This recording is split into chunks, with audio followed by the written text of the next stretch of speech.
سیاست کو ملک کی تباہی کا سبب سمجھتا ہے۔ جنہیں علماء کی یہ تحریک ہے، ہم اسی لیے آپ کے پاس آئے۔ ہم وقف بل کو ایک مذہبی مسئلہ سمجھتے ہیں۔ آپ اس بات کو سمجھیے، لوگ نہیں کہتے، میں تو سچ بات کہہ دیتا ہوں، آپ کے اس صوبے کی حکومت وہ بیساکھی ہے جس کے اوپر مرکزی حکومت ٹکی ہوئی ہے۔ یہ بھی اس کے اندر شریک ہے۔ وہ کہتے ہیں کہ ہم مسلمانوں کو کوئی تکلیف نہیں پہنچنے دیں گے۔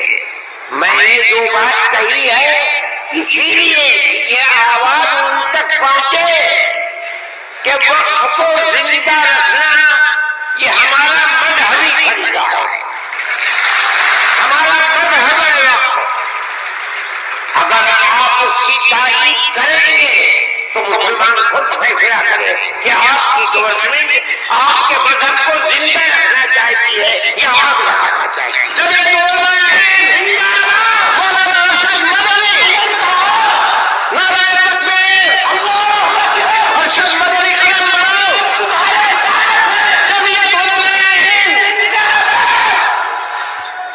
میرے بھائی، تیسرا مسئلہ مدرسوں کا مسئلہ ہے۔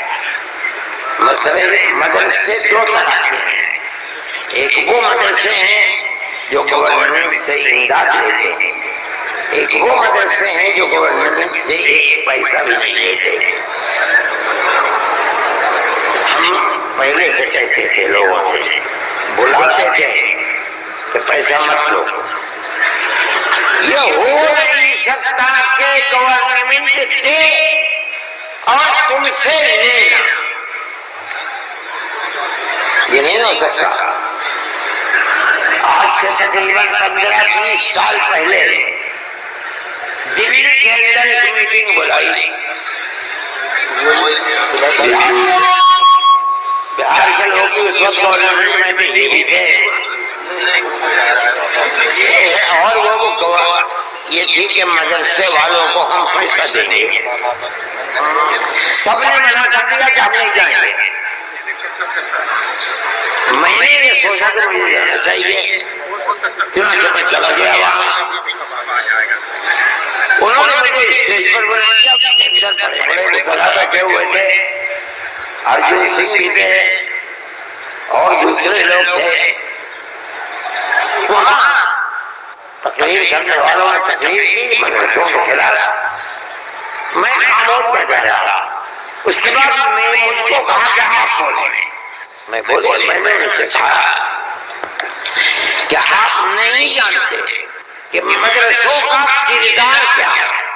میں آپ کو بتاتا ہوں، جب 1857 کے اندر لوگوں کا قتل عام ہو گیا تو اب ملک کی آزادی کے لیے جہاد کرنے والے مجاہد ہی ختم ہو گئے۔ جن لوگوں نے جہاد کیا تھا وہ جیل میں پکڑے گئے۔ جب عام معافی کا اعلان ہوا تو علماء نکلے اور سر جوڑ کر بیٹھے۔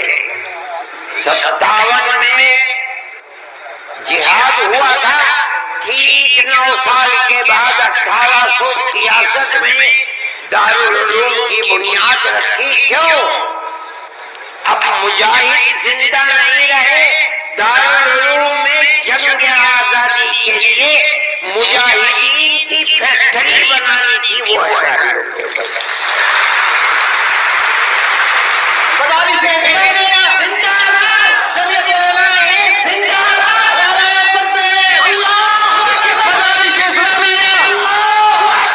اس فیکٹری سے بڑے بڑے ہزاروں مدرسے بن گئے۔ جہاں دنیا میں جائیے، نیو یارک میں چلے جائیے، واشنگٹن میں چلے جائیے، لندن میں چلے جائیے، ساؤتھ افریقہ میں چلے جائیے، اور ایشیا کے اندر تو جس ملک میں قدم رکھو یہیں کے فارغ ہیں یا یہاں کے فارغ ہونے والے کے شاگرد ہیں جنہوں نے مدرسے بنا رکھے ہیں۔ یہ مدرسے در حقیقت ملک کی آزادی کی ضمانت ہے۔ ملک کے اندر حضرت شیخ الہند یہیں کے پیدا ہوئے جنہوں نے 4 سال مالٹا میں جیل کاٹی. مولانا مدنی یہیں سے پیدا ہوئے جنہوں نے 9 سال انگلینڈ کی جیل کاٹی ہے. اور میں نے کہا میں کتنوں کا نام لوں آپ کے سامنے. یہ مدرسوں کی زندگی ہے اور یہ تاریخ ہے. آپ اس تاریخ کو بجھانا چاہتے ہیں. کہتے بالکل نہیں. انہوں نے کہا کہ ہم نہیں بجھانا. میں نے کہا کہ یہ ہو نہیں سکتا کہ آپ پیسہ دیں گے اور پھر ان کے نظام تعلیم اور نصاب تعلیم میں دخل نہ دیں. آواز آئی ہم وعدہ کرتے ہیں کہ نہیں دیں گے. میں نے کہا اچھا میں آپ کو جھوٹا نہیں کہتا ہوں. مجھے یہ بتائیے کہ ابھی الیکشن میں 3 سال باقی ہیں. کیا آپ یہ ضمانت دے سکتے ہیں کہ 3 سال کے بعد جو الیکشن ہوگا اس الیکشن کے نتیجے میں کامیاب ہو کر آپ ہی اقتدار کی کرسی پر بیٹھیں گے؟ کہنے لگے نہیں دے سکتے. میں نے کہا تو آپ کو 3 سال کی ضمانت نہیں دیتے اور میرے دل میں یہ ارمان ہے کہ اگر قیامت تک میں زندہ رہوں گا تو مدرسوں کو لے کے چلوں گا. میرا آپ سے کیسے ہو جائے گا؟ میری آپ سے اس کے مثالات نہیں ہو سکتی. آپ کو اسکول بنانے ہیں آپ مجھے دیجیے. آپ اگر 50 اسکول کہیں گے میں 50 بنا دوں گا. لیکن آپ یہ چاہیں کہ مدرسے کو ختم کر کے اس کے اندر اسکول کا نصاب بن جائے یا یہ مدرسے آپ سے پیسہ لے کر چلے. جمعیت علماء سے گوارا نہیں کرے گی. میں نے ان سے کہا کہ مدرسے اور مسجد میں کوئی فرق نہیں ہے. وہ کیسے؟ میں نے کہا اس لیے کہ اگر مسجد میں نماز پڑھی جاتی ہے مدرسے میں نماز سکھلائی جاتی ہے. اگر مسجد میں نماز کے اندر قرآن پڑھا جاتا ہے مدرسے کے اندر قرآن پڑھنا سکھلایا جاتا ہے. کیسے دونوں الگ ہو جائیں گے؟ یہ دونوں ایک دوسرے کے ساتھ ہیں. جیسے ہم مسجد اپنی خود بناتے ہیں چاہے چھپر ڈال کر کے بنائیں اسی طرح ہم مدرسے میں بھی آپ سے کوئی مساعدت لینا ہم نہیں گوارا کرتے. اچھا میں یہ کہہ کر کے بیٹھ گیا صدیقی صاحب جن کو گورنمنٹ نے بنایا تھا اسکولوں کو ان کا اقلیت کے کردار دینے چاہیے. وہ میرے برابر بیٹھے تھے. وہ بھی اسی اجتماع کو بلانے والے تھے. اس کے بعد ایک اور صاحب کھڑے ہوئے میرے بعد. انہوں نے پہلے یہ کہا کہ مجھے بڑا افسوس ہے کہ آپ نے عرصے کے بعد مجھے بلا لیا. کچھ وقفے کے بعد بلاتے انہوں نے کر لیا. اور جیسے انہوں نے کہا میں نے اس پر یہ کہا کہ میرے اندر یہ طاقت ہے آپ جو فرمائیں گے میں اسے قبول کروں گا. میں کوئی اس کی تردید نہیں کروں گا. آپ فرمائیے. جیسے انہوں نے کہا کہ مدرسوں کا کردار کمزور ہوگا وہ تو مجمع جو صبح کھڑے ہو گئے ابھی سے اتار کو پھینک دو نکال دو. جب آگ لگنے لگی تو میں نے صدیقی صاحب کا میں تو جا رہا ہوں. صدیقی صاحب نے مجھے پکڑے بھائی خدا کے لیے بیٹھ جاؤ یہ مجمع ہمارے قابو میں نہیں آئے گا. تو میں نے ان لوگوں سے کہا بھائی کیا بات ہے کیوں آپ ایک بات ہے آپ کی مرضی کے مطابق ہے آپ قبول کیجیے. نہ مرضی کے مطابق ہے آپ نہ قبول لیکن اس اجلاس کے اندر یہاں کچھ اور ہو جاتے ہو. خیر وہ لوگ بیٹھ گئے. جب ہو گیا تو میں اٹھ کے بھاگ گیا. کانگریس گورنمنٹ کی جو بالکل آخری شخصیت تھی انہوں نے کہا کہ بھائی سونیا جی صدر تھی. ان کا کہ آپ نے کیا کر دیا. میں پہلے منع کرتی تھی کہ ایک مسئلے کو مت چھوڑو بند کر دو اس کو. جو مدرسہ بند ہو گیا. آج بھی یہی مصیبت تھی. ان مدرسوں کے خلاف ابتدا میں جو امداد نہیں دیتے تھے کوئی نہیں بولتا تھا. اس لیے کہ تمہارا کھایا نہیں ہے تو تم ہم سے پوچھ سکتے ہو. جو تمہارا کھاتے ہیں ان سے جا کے کہو انہوں نے کھایا ہے تم ان کے حلق سے نکالو. ہم نے تو کبھی میرے تو اوپر کوئی نہیں ہے. دارالعلوم دیوبند کو سن 56 کے اندر 1956 میں جو اس وقت یہاں بہار کے آدمی تھے اور ملک کے صدر جمہوریہ تھے ڈاکٹر راجندر پرساد، وہ دیوبند لائے تھے. انہوں نے دیوبند حضرت رحمت اللہ علیہ زندہ تھے حضرت مدنی، انہوں نے دارالعلوم کے لیے ایک لائبریری کے پیسے دارالعلوم کو دینے کا وعدہ کیا.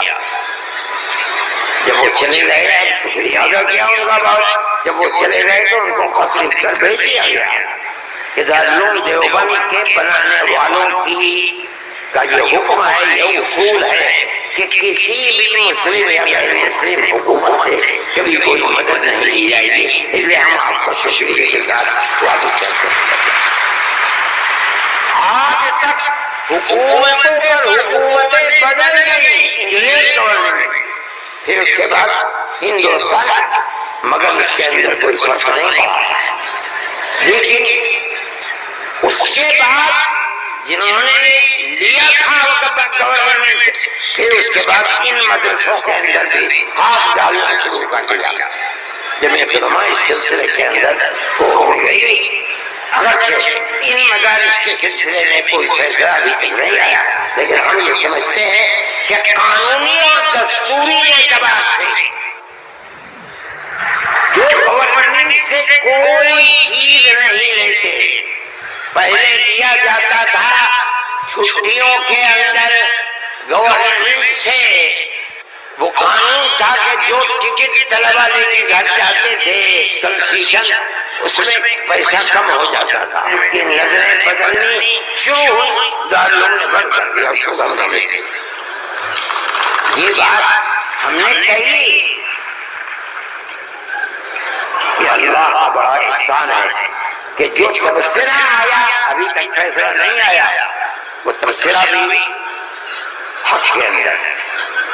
انشاءاللہ جب گورنمنٹ سے کوئی تعلق ہی نہیں ہے اور دستور کی دفعات 25 اور 26 اقلیت کو یہ حق دیتی ہے کہ وہ اپنے اداروں کو قائم کر لے، کوئی رکاوٹ نہیں ہے، تو ہمارے مذہبی اداروں کے اوپر کیسے رکاوٹ ہو سکتی ہے؟ دستور کی یہ دفعات ہمارے لیے چین و سکون اور عزت و آبرو کے ساتھ ملک میں رہنے کا ہمیں حق دیتے ہیں. ہم یہ سمجھتے ہیں کہ مستقبل کے اندر بھی انشاءاللہ ہم اپنے ان پروگراموں کے اندر کامیاب رہیں گے. میرے بھائی، فلسطین کا مسئلہ ہے.